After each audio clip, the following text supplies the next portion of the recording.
250 years ago, 13 colonies bet everything on one piece of paper. This month, millions of Americans lit fireworks, waved flags, and celebrated 250 years of independence. There was one single stretch of months where the entire revolution nearly collapsed for good. This is the story of the day the revolution almost failed. It starts in Philadelphia. In the summer of 1776, a group of delegates had just finished arguing over the most dangerous document in America. The Declaration of Independence wasn't just words.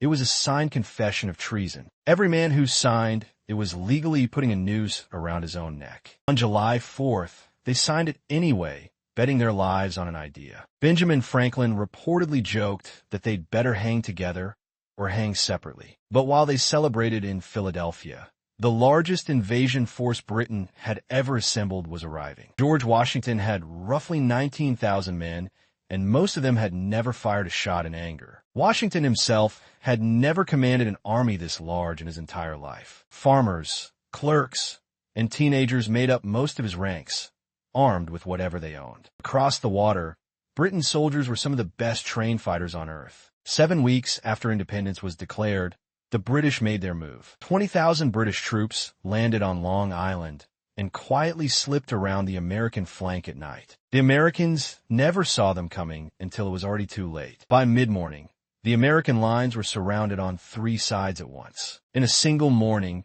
the Continental Army had suffered its worst defeat yet. Washington's remaining men were now trapped, with the British in front of them and a river behind. If the British attacked again the next morning, the entire war could end right there. So Washington ordered a desperate, silent night evacuation across the East River. A thick natural fog rolled in that morning and hid the entire retreat from British eyes. Some soldiers later said they could still hear British drums just yards away in the mist. Weeks later, New York City itself fell into British hands. It would remain the headquarters of the British war effort for the rest of the war. What followed was months of retreat, one long, humiliating march across New Jersey. Washington's army was chased across an entire state without winning a single major battle. By December, Washington's army of 19,000 had shrunk to fewer than 5,000 men. Most enlistments were about to expire on New Year's Day, and almost no one planned to re-enlist. In the middle of this collapse, Thomas Paine sat down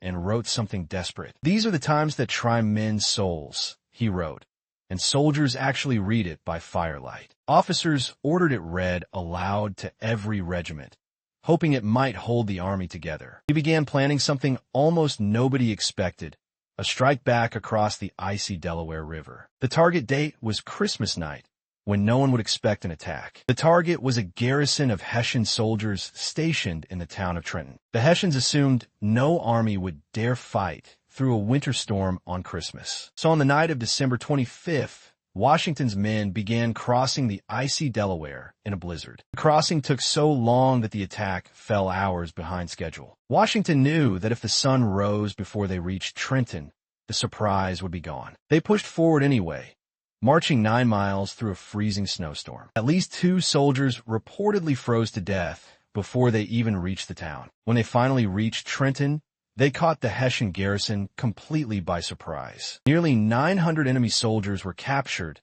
and Washington barely lost a man. It was the first real American victory of the entire war. Some soldiers who had planned to leave decided to stay a little longer. Days later, Washington struck again at Princeton, winning a second stunning victory. Historians now call this stretch the 10 crucial days that saved the Revolution. Without those 10 days, many historians believe the war would have simply ended in 1776. No Trenton, no Princeton, and, quite possibly, no United States at all. Newspapers across the colonies printed the story, and morale surged almost overnight. The war was far from over, and an even harsher winter was still ahead. Thousands lacked proper shoes, coats, or even enough food to stay warm. Nearly 2,000 men died that winter, not from battle, but from cold and disease. It was arguably a harder test of the Revolution than any single battle. Yet somehow, in the middle of that suffering, the army was quietly being rebuilt. A new training program turned farmers and clerks into a real,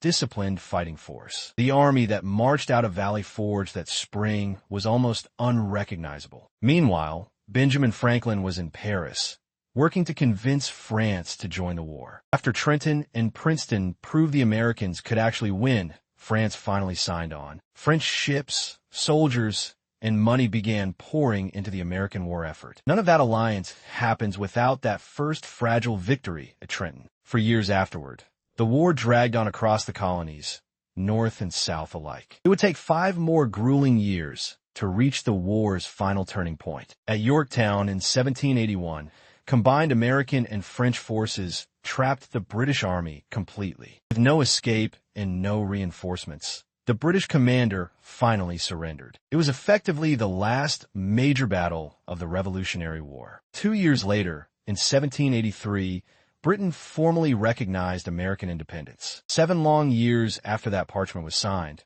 the gamble had finally paid off. But winning the war was only half the challenge.